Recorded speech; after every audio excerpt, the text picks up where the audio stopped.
제자들이 예수님께 기도를 가르쳐 달라고 했을 때에 우리가 잘 아는 주기도문을 가르쳐 주셨죠. 주기도문은 짧지만 형식이나 순서 그리고 간결하면서도 단순하지만 우리가 기도해야 될 모든 내용을 포함하고 있는 기도라고 말씀을 드렸습니다. 주님께서 가르쳐 주신 기도는 세 가지 큰 기초에 근거해 있다고 말씀을 드렸죠. 우리 삶은 하나님과의 관계 가운데서 살아가는 삶이라는 것, 하나님의 은혜와 성령님의 도우심으로 살아가는 존재라는 것을 기도의 내용 속에 포함하고 있습니다. 어떻게 기도해야 하는가에 대해서 질문한 제자들에게 주님께서 기도를 가르쳐 주셨다면, 그러면 기도하는 사람은 어떤 자세로 해야 되느냐를 오늘 주님 이어서 말씀해 주고 계십니다.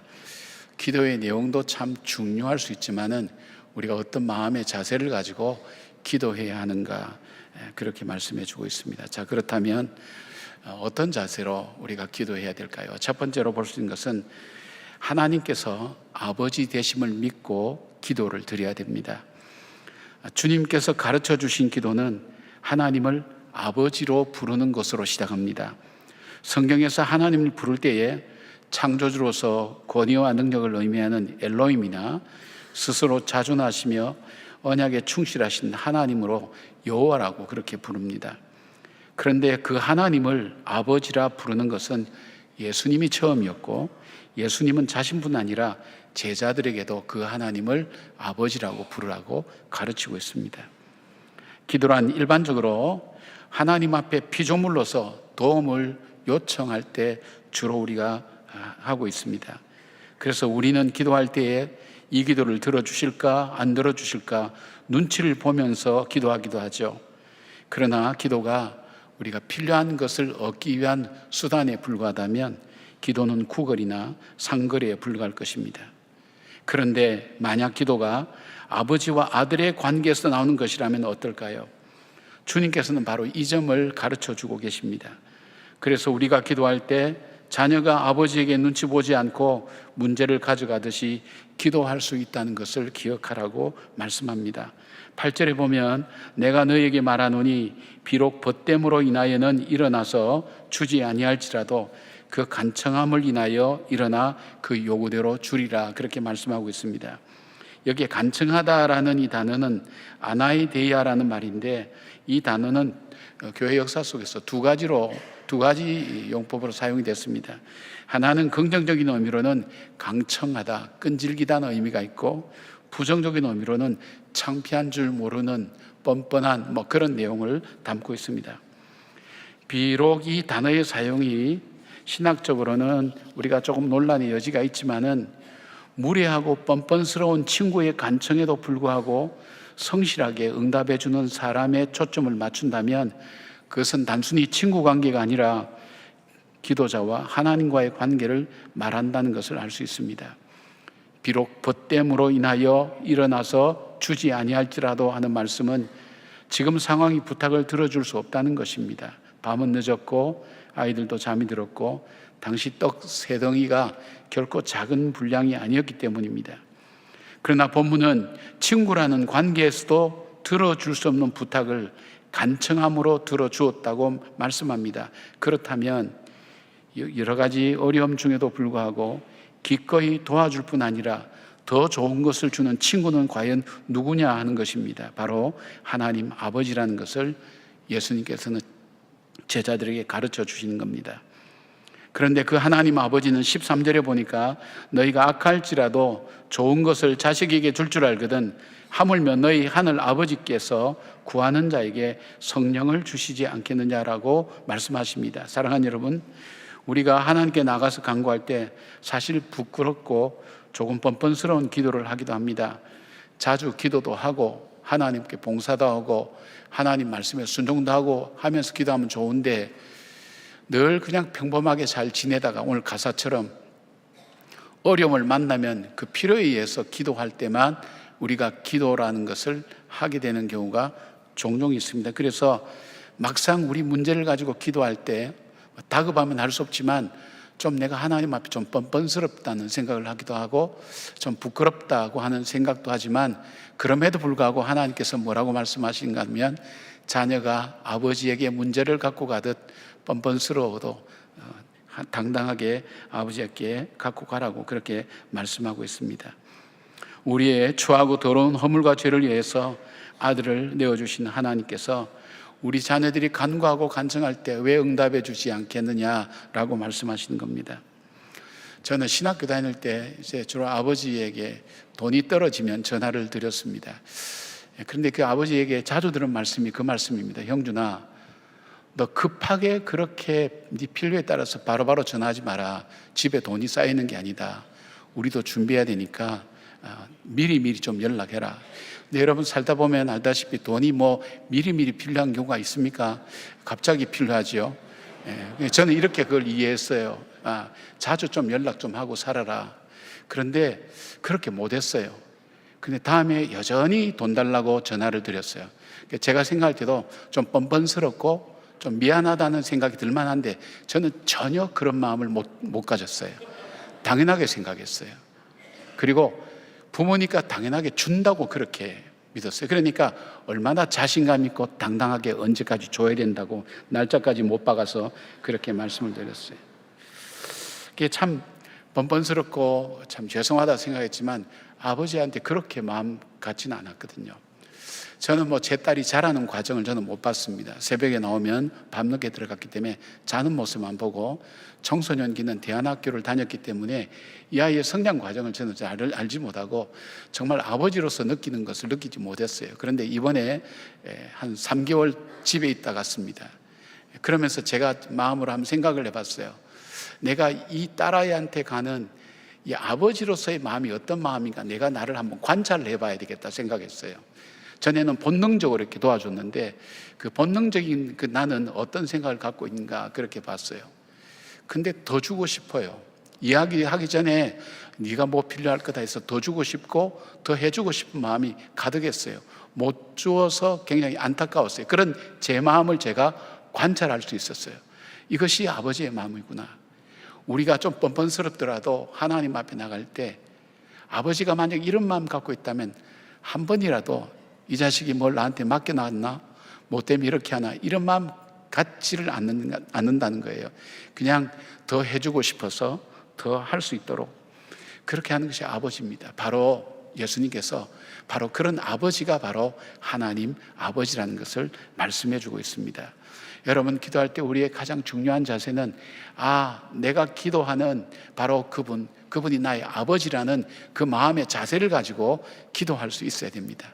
때로는 뻔뻔스럽다 할지라도 부끄럽다 할지라도 우리가 거기에 개의치 않고 나의 기도를 들으시는 그 아버지 앞에 갖고 나가는 그런 마음을 가지고 기도하라고 예수님께서 오늘 이 제자들에게 가르치시면서 오늘 우리에게도 동일하게 말씀하시는 것입니다. 습관적으로 여러분 하나님 아버지 이렇게 하지 마시고 한번 차근차근 생각해 보면서 한번 불러보십시오.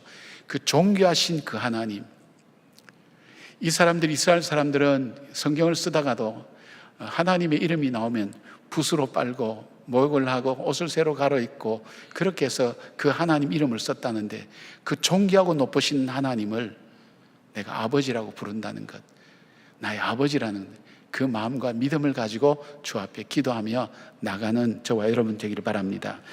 주님께서 기도의 자세 두 번째 가르쳐 주신 것은 뭐냐면 간청하는 기도를 드리라는 것입니다. 9절에서 10절까지 보니까 내가 또 너에게 이르노니 구하라 그러면 너에게 주실 것이요 찾으라 그러면 찾아낼 것이요 문을 두드리라 그러면 너에게 열릴 것이니 구하는 이마다 받을 것이요 찾는 이는 찾아낼 것이요 두드리는 이에게는 열릴 것이니라 그렇게 말씀합니다. 주님께서 제자들에게 기도를 드릴 때에 간청하는 기도를 구하라 찾으라 두드리라는 말로 풀이해 주셨습니다. 이 기도에 대해서 학자들의 해석이 나누어집니다.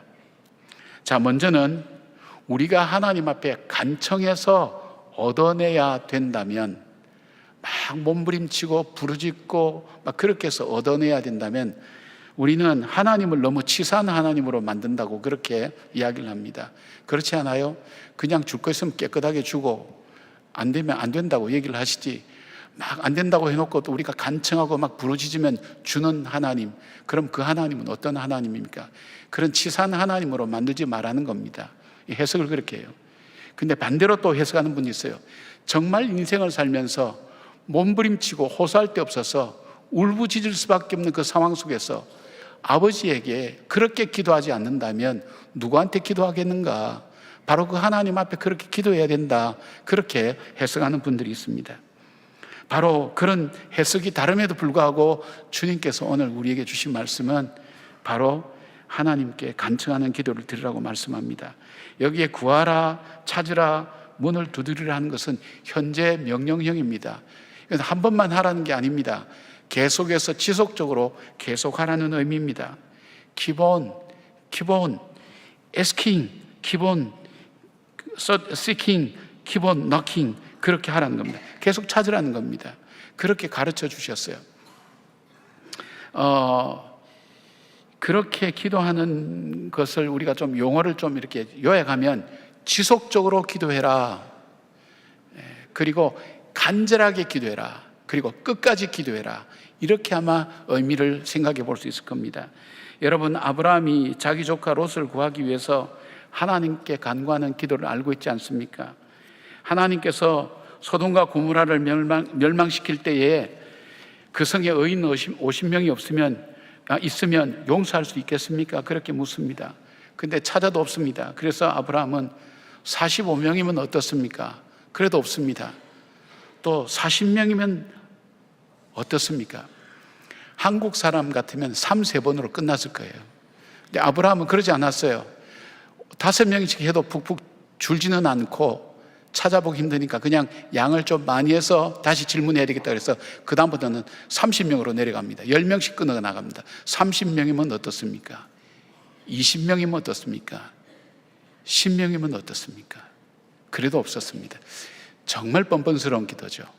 대단한 기도죠. 끈질기게 물고 늘어지는 기도였죠. 꼭 이 일을 이루어야 된다는 것.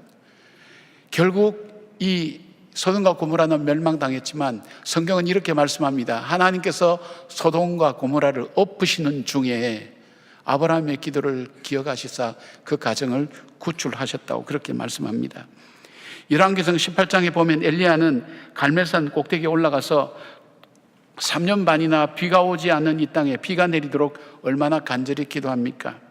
엘리야는 땅에 꿇어 엎드려 그의 얼굴을 무릎 사이에 넣고 라는 이 표현이 있는데 바로 이 모습은 산모가 아이를 해산할 때 고통스러워하는 모습이라고 그렇게 말합니다. 혼신의 힘을 다해서 하나님께 간구합니다. 사환이 무려 7번째 가서야 사람의 손바닥만한 작은 구름이 일어난다는 소식을 전했습니다. 간절하게 기도하는 것을 말합니다. 절박합니다. 아프리카 원주민 중에 호피 인디언들은 비가 오지 않으면 기후제를 지내는데 신기한 것은 이 부족이 기후제를 지내면 반드시 비가 온다는 것입니다. 그 이유는 비가 내릴 때까지 기후제를 계속해서 드리기 때문이라는 것입니다. 간절한 기도, 지속적인 기도, 그리고 끝까지 드리는 기도를 드릴 때에 하나님께서 응답하신다고 말씀하십니다. 자, 하나님은 왜 우리가 이렇게 기도하기를 원하실까요? 어떤 경우에는 바로 응답하는 경우 있지만 어떤 경우에는 오랜 시간이 걸려서 응답되는 기도가 있죠. 왜 그렇죠? 하나님은 응답 제조기가 아닙니다.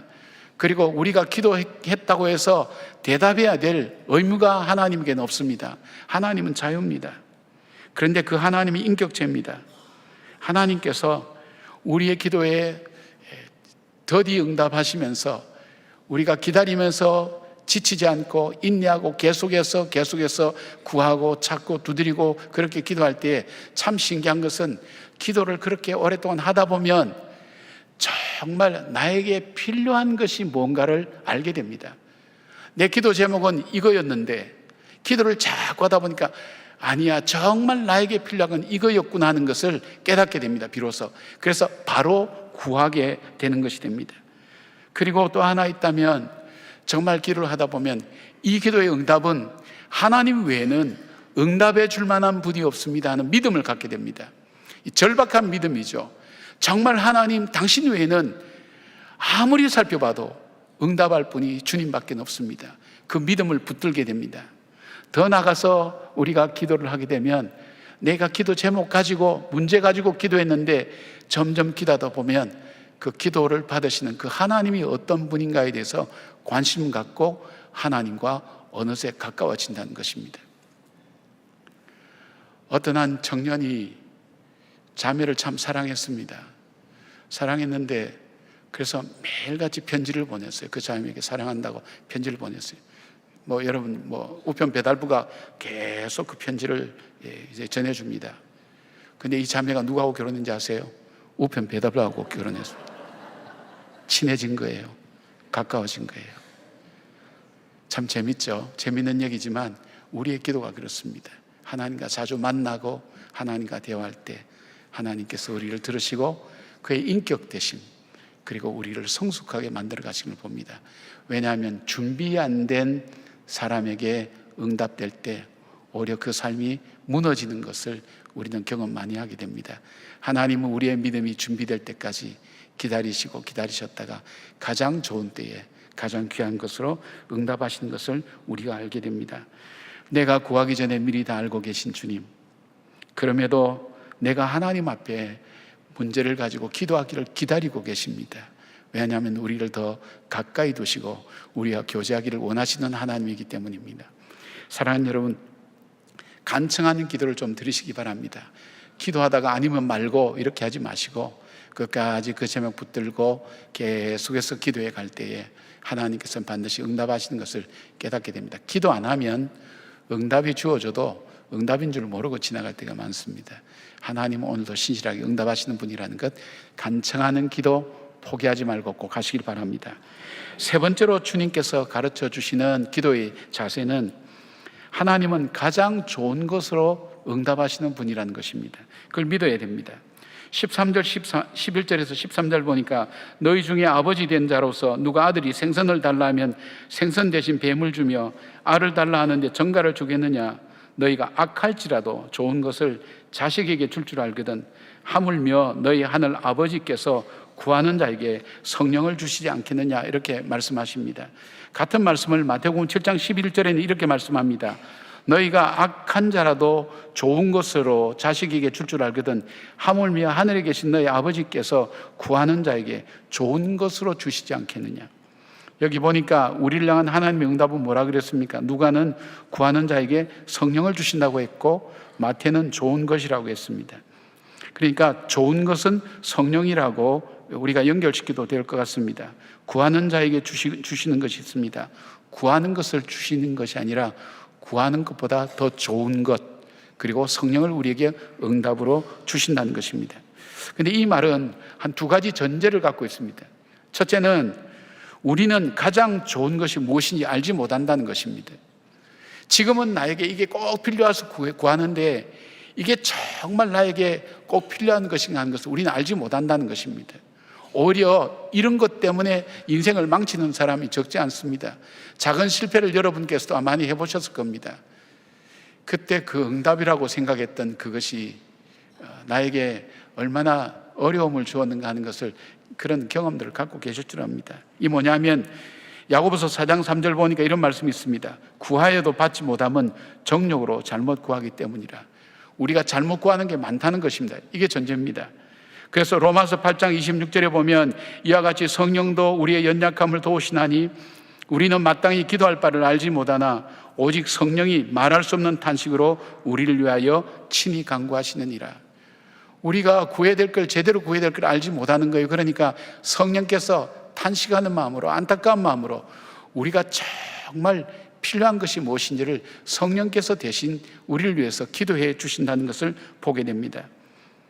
여러분, 당장 필요한 것이 가장 좋은 줄로 우리는 알고 있습니다. 그러나 당장의 필요가 채워진다고 해도 잘못된 길을 가는 사람이 많습니다. 그래서 성령께서는 우리에게 가장 중요한 것이 무엇인지 알기 때문에 우리에게 말씀해 주십니다. 마태복음 7장 6절 보면 거룩한 것을 개에게 주지 말며 너희 진주를 돼지 앞에 던지지 말라. 그들이 그것을 발로 밟고 돌이켜 너희를 찢어 상하게 할까 염려하라고 그렇게 말씀합니다. 여러분, 요셉을 한번 보십시오. 형제들에게 팔려서 애굽으로 팔려갔습니다. 그가 보디발의 집에 종으로 들어갔다가 거기서 성실하게 일해서 인정받았지만 다시 억울한 누명을 쓰고 감옥에 들어갑니다.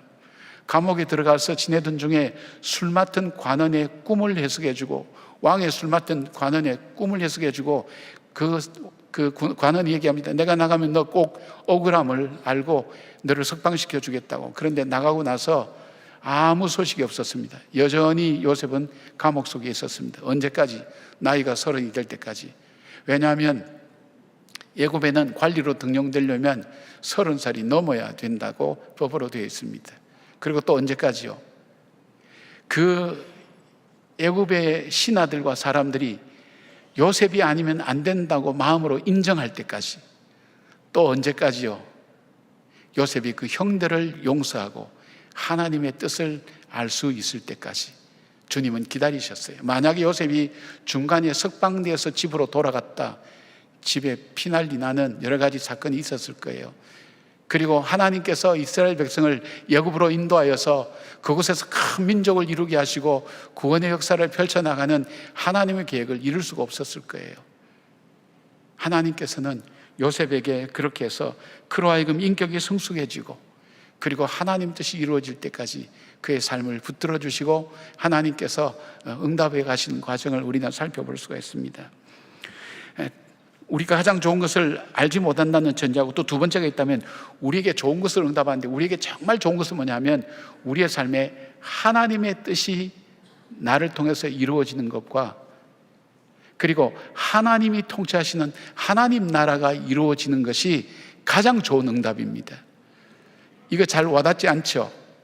요 문제가 해결되는 게 나는 가장 좋은데, 그런데 우리는 구할 바를 알지 못하는 우리에게 주님께서 말씀하실 때 하나님의 나라가 나를 통해서 이루어지고 하나님 통치가 이루어지고, 그리고 하나님의 뜻이 나를 통해서 이루어지는 응답, 이 응답이야말로 가장 귀한 응답이라고 그렇게 말씀하고 있습니다. 한나는 아들을 달라고 기도합니다. 그런데 그 기도는 응답되지 않고 한나는 거의 미칠 지경이 되었습니다. 마침내 주의 성전을 찾습니다. 술 취한 여자로 보일 만큼 간절히 간구합니다. 제사장 엘리를 통해 응답을 받습니다. 그래서 그는 응답의 기쁨을 누립니다. 사무엘이 태어났을 때 자기를 고통스럽게 만들었던 분인날을 박해했거나 갈등을 빚었다는 기록이 없습니다. 한나의 신앙 인격이 성숙했던 것입니다. 아들을 얻는 것보다 그는 하나님을 알게 되었습니다. 그래서 아들을 얻고 난 뒤에도 그는 기도 생활을 중단하지 않았습니다. 하나님의 뜻은 한나의 가정에 사무엘이라는 아들을 주신 것으로 멈추지 않았습니다. 한나로 하여금 이 아들을 하나님께 드리게 했고 하나님의 뜻대로 살기를 사모했고 기도했습니다. 기도하는 어머니였습니다. 사무엘은 타락한 사회 속에서 정결하게 자랐고 이스라엘이 사사시대에서 왕정시대로 넘어가는 큰 위기 가운데 믿음의 지도자로 세워져서 그 백성을 잘 인도하였습니다. 하나님이 통치하신 나라가 세워지게 만들었습니다. 한나는 하나님의 뜻을 이루는 기도를 드렸기 때문입니다. 사랑하는 여러분, 우리는 무엇이 우리에게 가장 중요한 것인지 모릅니다. 우리는 우리의 필요와 결핍된 것 때문에 주로 기도를 시작합니다. 그러나 지나고 보면 그 응답이 더디될 때 그 응답과 더불어서 우리의 신앙이 얼마나 성숙되었는가 하는 것을 우리는 발견하게 됩니다. 무엇보다도 성령을 주신다고 하는 것은 뭘까요? 하나님 자신을 우리에게 주셨다는 것입니다. 바로 십자가 사건을 통해서 하나뿐인 아들을 죽이심으로 우리에게 구원을 선물해 주셨습니다. 이것보다 더 큰 응답은 없습니다. 성령을 주셔서 믿는 자들 하여금 교회를 이루게 하셨고 2000년 동안 지금까지도 우리와 동행하시면서 오늘 나에게 가장 귀한 것이 무엇인지를 분별하게 하고 기도하게 하신 분이 바로 성령님인 것입니다. 구원받은 우리는 하나님께서 아버지 되심을 기뻐해야 됩니다. 하나님의 이름이 내 삶을 통해 거룩하게 되고 하나님의 뜻이 이루어지는 것이 복되다는 것을 깨달아야 됩니다. 그리고 의와 희락과 화평으로 이루어진 하나님 나라의 백성으로 살아가야 됩니다. 이것이야말로 하나님께서 주신 가장 소중한 응답이며 복인 것입니다. 사랑하는 여러분, 성경에 하나님은 응답하시지 않은 적이 없다고 했어요. 근데 하나님 응답을 크게 세 가지로 나눕니다. 예스냐, 노냐, 웨이트냐. 그렇게 들어서 응답해 줄게. 우리는 이것을 응답을 내 뜻이 이루어지는 걸 생각하는데 이런 경우는 대부분 응답받았다고 생각을 안 합니다. 여러분께서 이 중보기도 훈련을 하다 보면 하나님께 응답받은 거 적으라 그러면 응답받은 거 난 별로 없는 것 같다고. 왜 그런지 아세요? 기다리라고 응답받은 것 이거는 안 된다고 그렇게 응답받은 것은 거절당했다고 생각합니다. 그리고 응답받은 것은 당연하다고 생각합니다. 그래서 기억조차 못합니다. 그래서 늘 기도에 대한 응답받지 못했다는 그런 생각들 때문에 기도할 동기를 얻지 못하지만, 하나님은 우리를 잘 아십니다. 우리가 간구할 때, 예스 할 때는 들어주시고, 그리고 웨이트 할 때는 조금만 더 기다리라, 너의 믿음이 성숙할 때까지 더 기다리라, 그리고 이거는 안 된다, 어떤 사람 보기에는 이 길은 필경 좋은 길이나 나중에는 사망의 길이라고 지혜자가 그렇게 말씀하지 않았습니까? 우리가 보기에는 좋은 길인데 하나님 보시기 아닐 때는 주님은 거절하신다는 것입니다. 다윗이 죄를 범하고 회개했던 시편 51편 보면 이 사람은 영적으로 굉장히 뛰어난 사람입니다. 다윗은 우리아의 아내 바세바를 범하고 그것이 드러남으로 인해서 창피를 톡톡히 당했습니다. 그리고 왕의 자리도 참 쉽지 않을 정도로 흔들리고 있는 그런 상황이었습니다. 그럴 때 다윗이 기도하는 것이 어떤 내용일까요? 하나님, 제 체면을 좀 세워주세요, 왕위를 지킬 수 있도록 해주세요, 그런 기도하지 않았습니다. 본질적인 기도를 합니다. 하나님, 내게서 주의 성령을 떠나지 말게 하시고. 왜냐하면 자기가 인생을 살아오면서 한번 생각해 보세요. 10여 년 이상을 왕에게 쫓겨다니고 장인에게 쫓겨다니고 야인 생활하며 무슨 기쁨과 즐거움이 있었겠습니까? 그에게는 없었어요. 그런데 그 성령께서 나에게 가야 될 길을 알려주셨고, 서야 될 길을 알려주셨고, 행해야 될 길을 알려주셨던 그 성령님이 나와 함께 하지 않았더라면 나는 여기까지 올 수 없었다는 것을 그는 알고 있는 거예요. 그러니까 성령을 내게서 떠나지 말게 하시고, 그는 그렇게 기도합니다. 주님, 나를 주 앞에서 쫓아내지 마십시오.